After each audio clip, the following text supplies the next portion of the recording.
You good? Well, good morning and yes, good morning and welcome everyone to our live broadcast of History 232, History of the Middle East from 1453 to the present.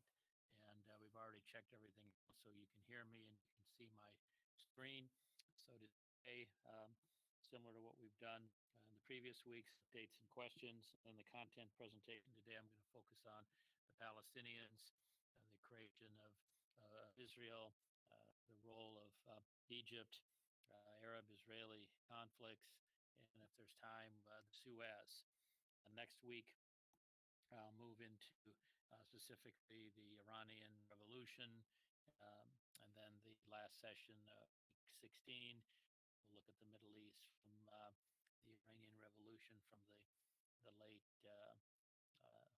1970s, and how that impacted the Middle East, and then we'll get everything from 2000 to 2020.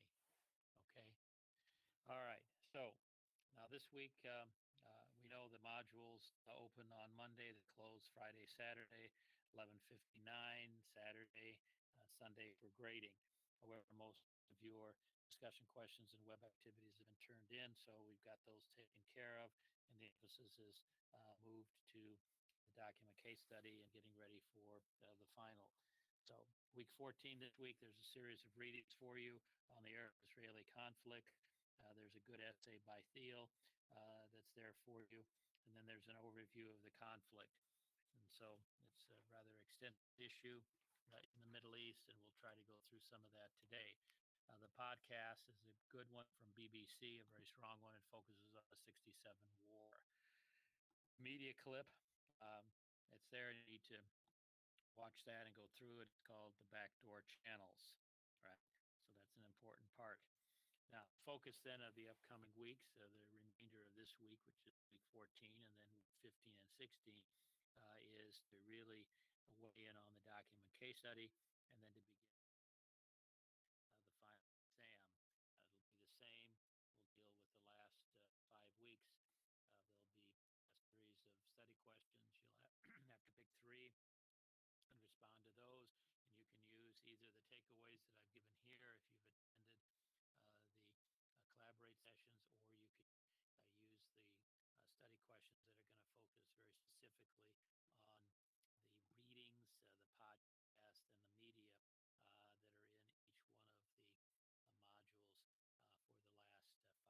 in each one of the modules for the last 5 to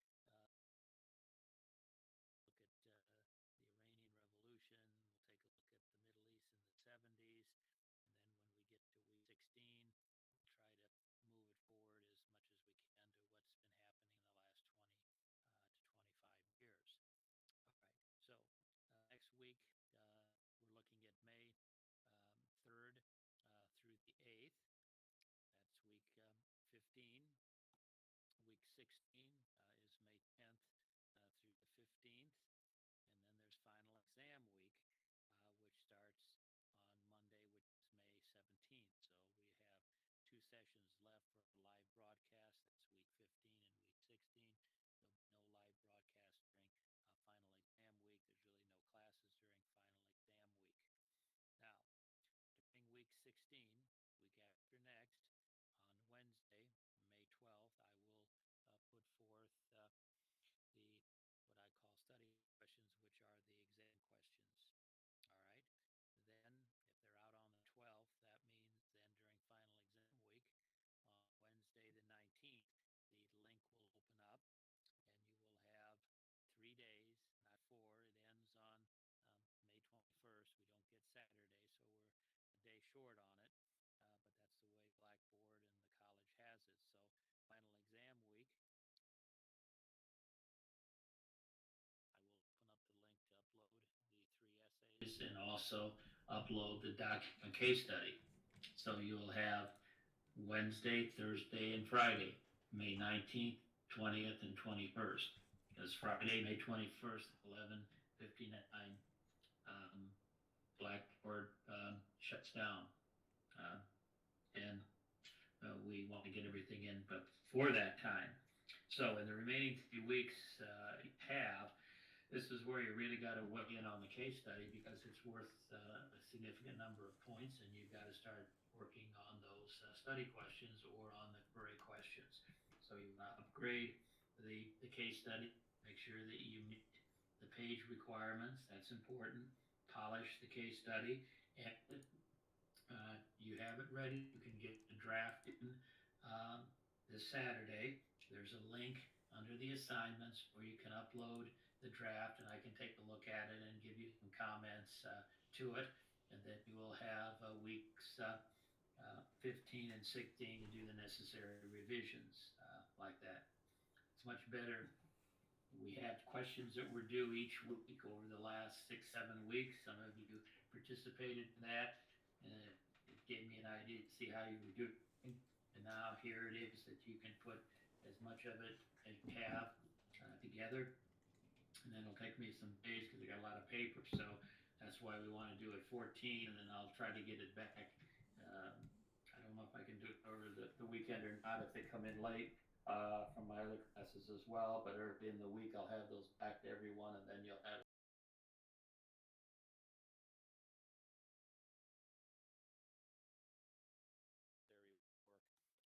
that paper, which is the document case study. Okay, now, how do you do all that? Okay, well, you can start by submitting a rough draft. If you don't have a rough draft, you could put an outline together. Now's the time to really weigh in, right? So there's a link in the assignments for you to do that. By this time, you should have completed most or all of the questions as they were turned in. I think the last one was last week, and part of it is you have to have a minimum of 5 academic sources to the paper. That means those are university press publications. They're just not general things that are you pick up at a bookstore or a magazine shop or something like that. Magazine stands. You've got to have some good academic sources for that paper, answering those questions that I have. Also, the last page should be your selected bibliography, and you need to go to the Trabian style manual, and then you can go to our course menu, and you can find the Trabian style manual, and right underneath there's a link that's called selected bibliography. You need to follow that. It's very important to use that. Do not use references, sources, works cited, things I looked at, things I used. Now we need to have 2 words, selected bibliography, and the template and the model is there for you to follow, right? Key is to meet the page allocations. That's important. You need to understand the civilization cycle, talk about it, then apply it to the document that you've selected. You need to apply the constructs. Those 2 elements are really the core of the paper, along with your summary of the document and how you write the summary. So you need to apply those constructs. You need to have a chronology of events in there, a timeline. You can draw it out and type it in, write it out, hand, print it, however you want to do that. We need to have a good chronology of that. The timetable for submitting most of the questions, I think we've kind of done that timetable. If there's any you'd like to submit, the links are still there. Get them in over the weekend, and I'll take a look at them and what you can to make sure that at this point there should be content drafted for each of those questions, and you should be moving ahead very specifically. Now, writing the responses to the questions, there's just a few items here that I want to go over. They're important. They'll make sure that your mark remains high. And again, use the Trabian style manual. Look at the research applications. By this time, you should understand what an inference is. That's important. What deduction is. And then we're already working with theoretical applications of constructs, and we're also working with a civilization cycle, a model to help explain how things develop as we move through. Life is like today here, but also in the Middle East, it's all evolutionary. It boils down to the evolution of political structures as to what it is. Are we going to be empires? Are we going to be dictatorships? Are we going to be republics? You could list them all out and see if they become centralized or decentralized and how it ebbs and flows for a period of time. They're all this, and then that doesn't work. There's a period of chaos. In Egyptian history, they have what they call intermediate periods of these are transitions from one place to the next. The problem is that Egypt is very interesting, and I always like to do a course on Egypt. Um, but if you look at the Old Kingdom, it's very stable. And then we get the Middle Kingdom that isn't, and then we get the New Kingdom that's worse, like that. And a lot of it has to do with things that they can't control. As the world thinks it can control the climate, well, good luck. The Egyptians couldn't do it. And when the Old Kingdom ends, build pyramids anymore. No pyramids built after the Old Kingdom because the climate was changing. And I don't think that we're polluting it. I'm not sure. There's not that many people in the Middle East. Yes, there's a lot there, but they aren't smelting. They're not, they're not out there. They don't have any gasoline, and they're not into all these chemicals. They just don't. And so, if they faced by the time of the Old Kingdom, things are changing, and the biggest change, and they started to figure it out. The Sumerian would as well. The things that were changing relative to the sun and sunspots that caused greater impact were, and that's why the whole emphasis is the sun. Akhenaten, the Aten, Amenhotep IV, Akhenaten. But anyway, gives you an idea of how things generally change and the impacts of them. And so you need to begin to look at the applications of inferences. You need to look at those ideas of deduction along the way. All right. So make sure that you proofread the paper, the answers to those questions. Make sure you put it on spell check. Make sure you number all pages. Right. Everything should be double spaced. Quote sparingly for that. Hang on. Now let me get the question back up, and let me read it here.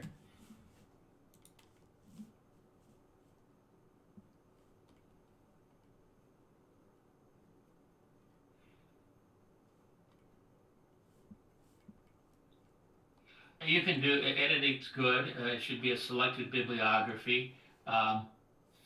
If you whatever you have, if you want to submit a complete summary, a complete draft of responses to those questions, you can do that Saturday or Sunday of this week, and then I'll look at those and give you an idea of what might need more help or work. Sometimes it boils down to a lot of the construct applications and the major events in the world. There's usually not enough content in those. Also, then there's a lot of was's and were's, so I'll give you some usage ideas. So if you've been submitting them along the way, you should be fine, because I've kind of given you those temp points for that, so you can get a good idea. If you want me to look at it all together, I'd be happy to do that for you. I just make sure that it's double spaced. Even if you don't have the selected bibliography all complete, you can say this is the page number. Make sure that now's the time to start putting everything together. And if you want me to look at it, go ahead and send it in, and I'm happy to do that. All right. So where we left off then, double spaced, quote sparingly, and key things not to use when you're working on answering major events in the world, major events in the country at the time. Was and were, you should leave those out. Those are passive voice. The word which, shouldn't use. The word stuff. A-L-O-T, a lot of things happen, two separate words. Better not use better words than lot. And about pronouns. If you're doing it, as I've talked the last couple of days in my other classes, you are the researcher. You can say the researcher, the author, the writer, the student. Vary that other than saying I, me through there. Avoid contractions and abbreviations.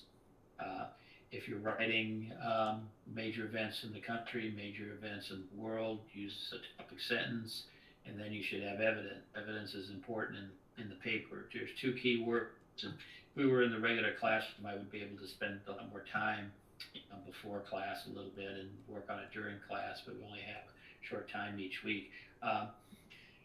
Using words like moreover and furthermore indicate evidence. And so if you're writing a paragraph, you should have a topic sentence, and then the topic sentence should be evidence.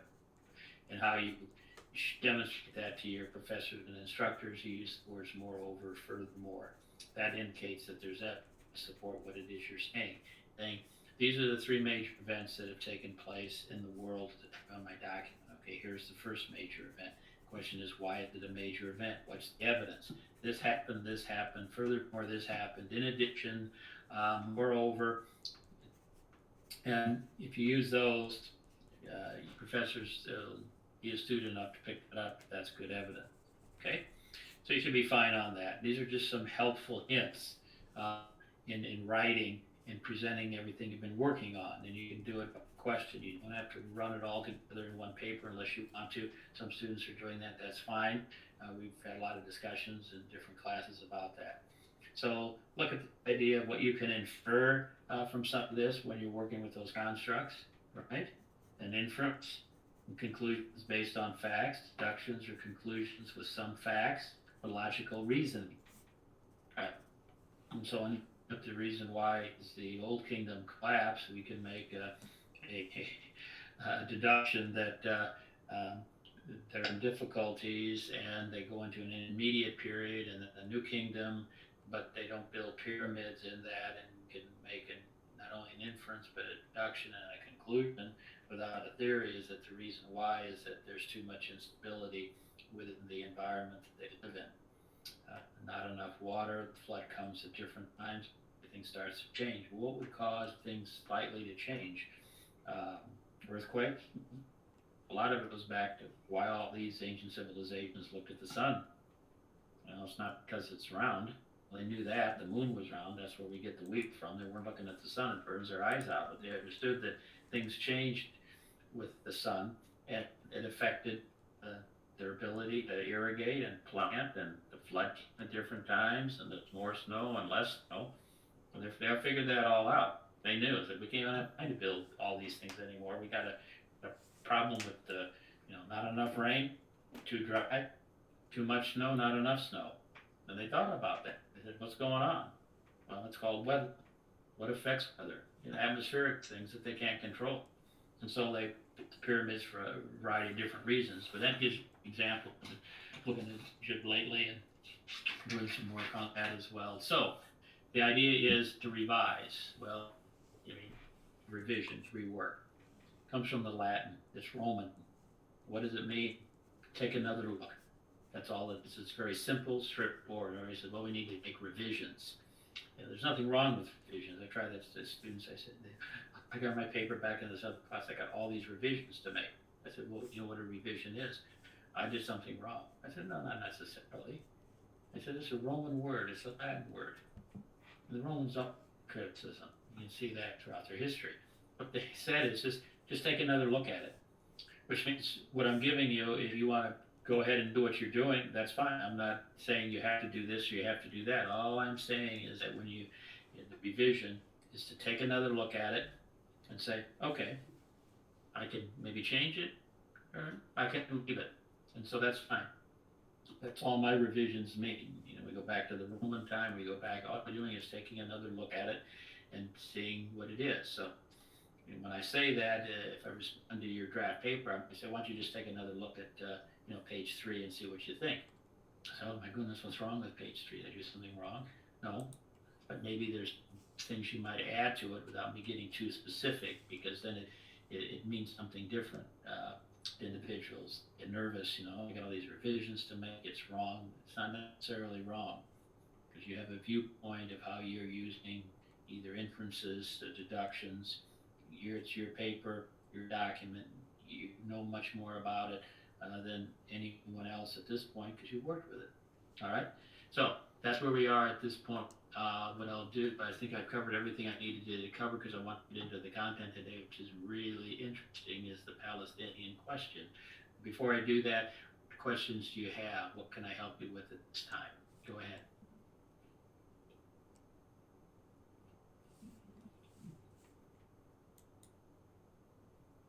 I'm good. Questions, comments? Ah,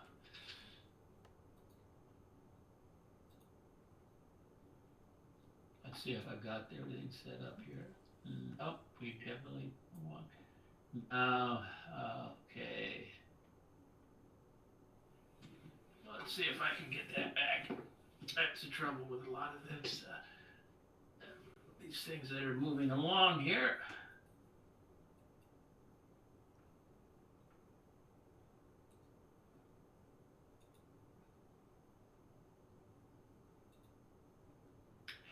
Let me get the files up. Hang on for a second. I'm having a little trouble with all of this.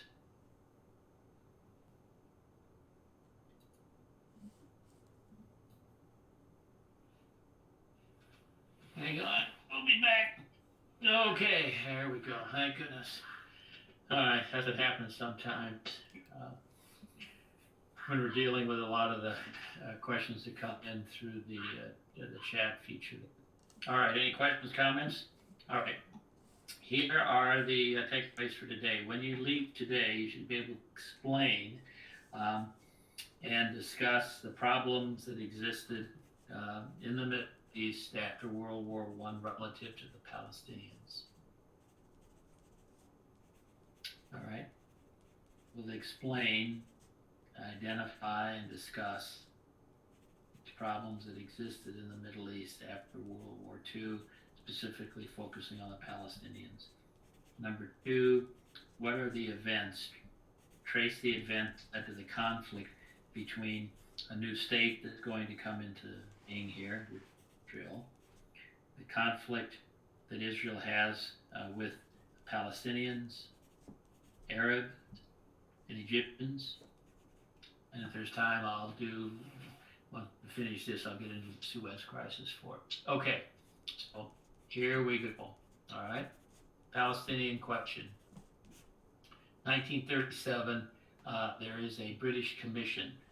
This is 2 years before September 1st, 1939, World War II breaks out. So we're going to go back a little bit. And here I have ghosted in the background is as a map. You can't see all the details in it, but gives you a little idea of the location and where we are. After that 1937 British Commission report, this is before World War II breaks out, there is a question about should this area be partitioned? Okay, that's one. Second one is should we have independent states or an independent state, one or more? So all this is being discussed by the British. They're in a pretty strong position in 1937 because the war hasn't broken out yet. They believe through negotiations that whatever is kind of moving in Europe ever since 1933 that they might be able to address that.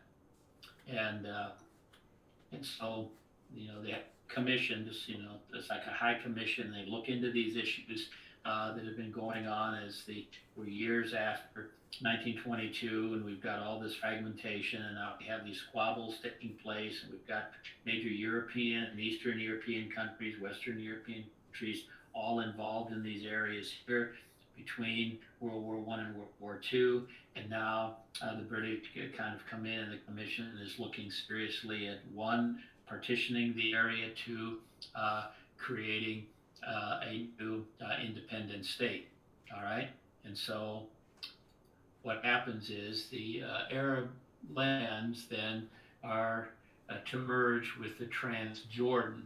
And so we know where Jordan is today, and it's called the Transjordan because it's going to go across Jordan, and it's going to have an opening to the sea, which is good for oil pipelines.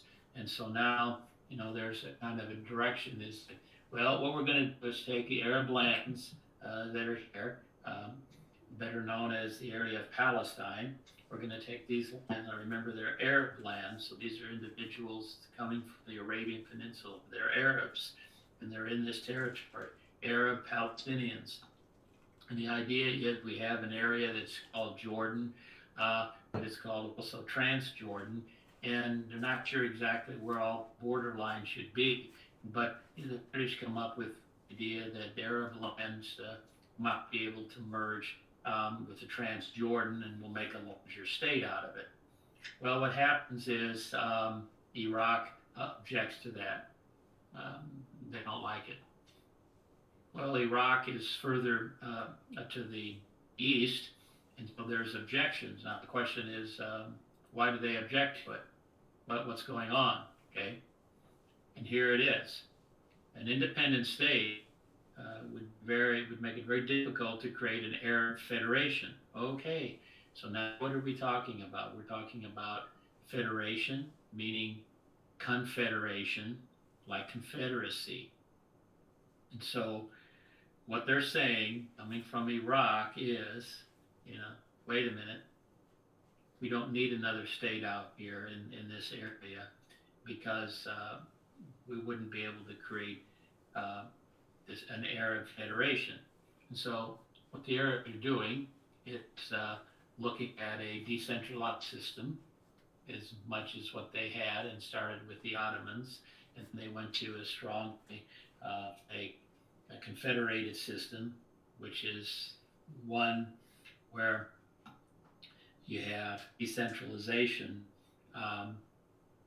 moving to a fully centralized system and federated, not confederated system. So here, what they're looking at really is we don't want an independent state.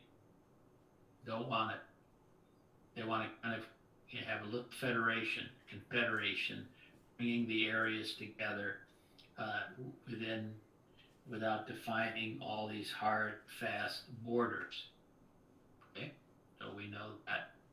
Now, so Britain decided not to implement partition.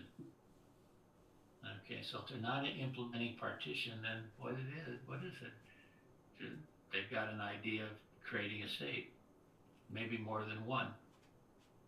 Okay? I don't think they're going to put a vote out and ask the people that live there what they would like, but I don't want to get too far ahead. All right, so we're not going to implement partition.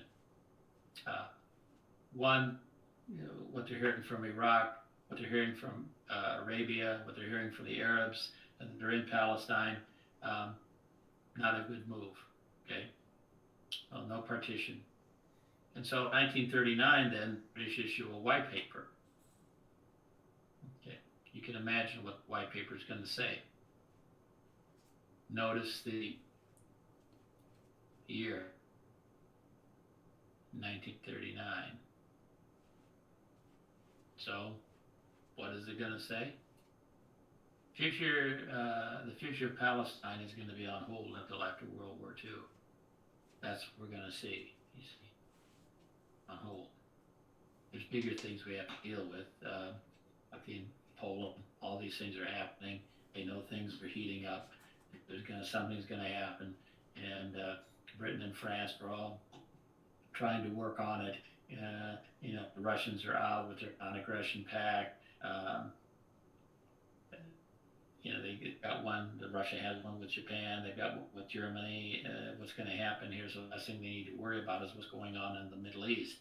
And so, future of what happens in this area is going to be on hold. Now, what happens then? Before the war really breaks out, immigration of Jewish settlers from 1939 to 1944 to the area of Palestine is set 75,000. There's a variety of different groups who already know. They know what's happening in Europe, Eastern Europe. They know what's happening in Italy. They know what's happening in Spain. Also, southern part of France, Italy. All these fascist areas are turning against the Jewish population in those countries. And so one opportunity is to set up a migratory or to immigrate from those areas. And here Britain sets this period of 1939 forward, and then they really get into the war of trying to put Jewish settlers into the Middle East, specifically into Palestine. And so there's a Zionist conference in New York that puts forth the Zionist position, how they see this happening. And they're looking for a Zionist state And that won't come for a while yet until the war's over, until Harry Truman is involved in it. But Arthur Balfour, of which some of you may be working on the Balfour Declaration, will deal with that. All right. So now what do we have is the focus is a Jewish Commonwealth in all of Palestine, and they want free immigration under the Jewish agency. They just don't want these quotas that are set. And so now they use the word Commonwealth. All right, that gets back into the British perspective of becoming a part of the so-called future organization, another future structure where they will be in with other countries that at one time may have been colonial, controlled by Britain, such as Australia, New Zealand, and Canada, and all of that. That we're going to create this Commonwealth. The idea is, all right, if we have Jewish settlers leaving Europe, Western and Eastern Europe, and other areas in the world coming to the area of Palestine, that there would be the establishment of a Jewish Commonwealth in Palestine, and there'd be free immigration under Jewish agencies to Palestine. Now, the difficulty is there's a war going on, and the atrocities that take place in Eastern Europe are active.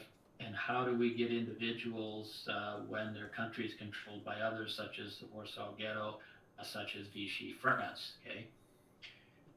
So by 1942, many of these organizations in the United States as well determined that Jewish citizens would only be safe in a Jewish state. So we moved from 1939, 1940, 1941 from being this idea of a Commonwealth is that we've got to have a Jewish state. It's the only way that they're going to be safe. This is after the bombing of Pearl Harbor on December 7th, 1941. This is long after September 1st, 1939. We're well into the war. Japan's been very active in the Pacific. Lots of things are happening. 1942 is a difficult year for the Allies. We've got Midway. We've got all kinds of things that are taking place at this time. So Jewish citizens in Palestine encourage evacuation of Jewish individuals, families, individuals, Jewish people from Europe to Palestine, and that's a key element that's taking place. And this is starting in 1942. They were advocating a lot of it prior to that, but it really picks up in 1942. Okay, and what happened is Britain turned back the ships. They wouldn't let them land, and now they move from place to place. Some of them eventually get to areas in South America, Latin America, Mexico, and others, and those ships are turned away. And eventually, I'm reading a lot about the ships that docked along the east coast of the United States only for a short period of time, and then a few of them, President Franklin Delano Roosevelt allowed a few of them to come into some camps up in the New England area, in different parts of the coast, and they stayed basically interred there during the end of the war, and some of them, the younger children went out and participated in schools in local communities, and the communities knew that these refugees were there because being sent back, those ships would land, and there's no telling what would happen to the people if they were sent back to France, being occupied by Germany, or if they were sent to Italy or Spain, any of the countries that were occupied by Germany during the war. All right. And so the Palestinian zionist position was Britain had a moral duty to open the gates and let Jewish immigrants come to the Palestinian area. And over time, that's going to happen. The numbers are starting to pick up, and they will continue to come. Many of them will be smuggled in. Others will make journeys on their own. There's just movement of an escape from Western Europe and Eastern Europe. Now, leader of the Jewish agency was one key individual, David Ben-Gurion, Golda Meir, and a whole series of others are going to be there. This is the the key aspect of what needs to be done is getting things moving along. Now, during World War II, Britain focused on oil supply and did not basically engage the Arab areas. Well, one is they wanted oil, and one thing that could upset the flow of oil coming from the Middle East and out of the Suez would be causing difficulty with the local population and the local leaders because they could sabotage all the oil themselves, even though it meant money to them.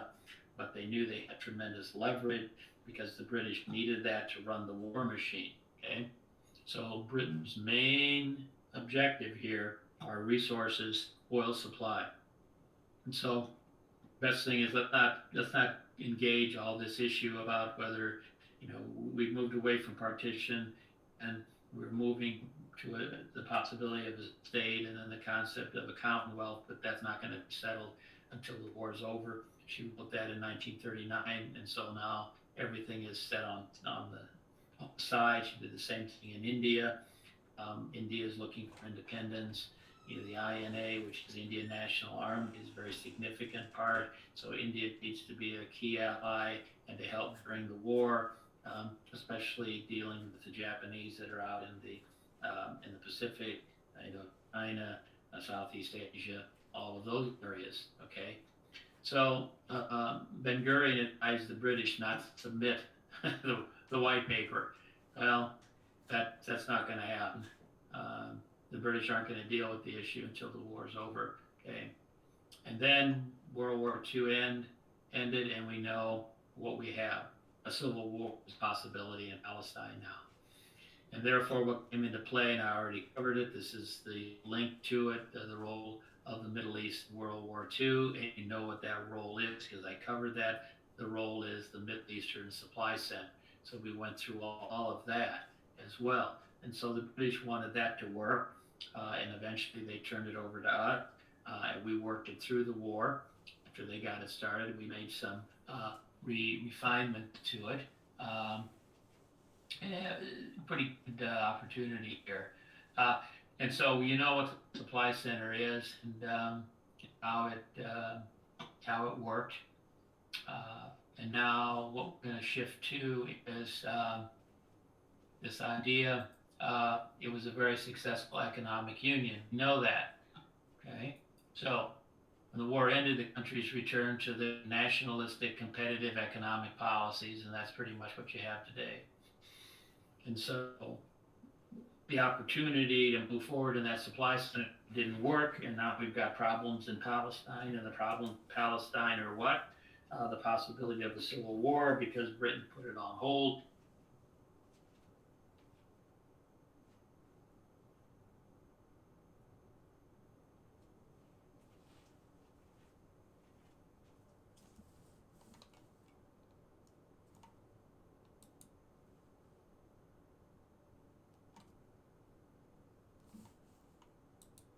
He go out for you guys too.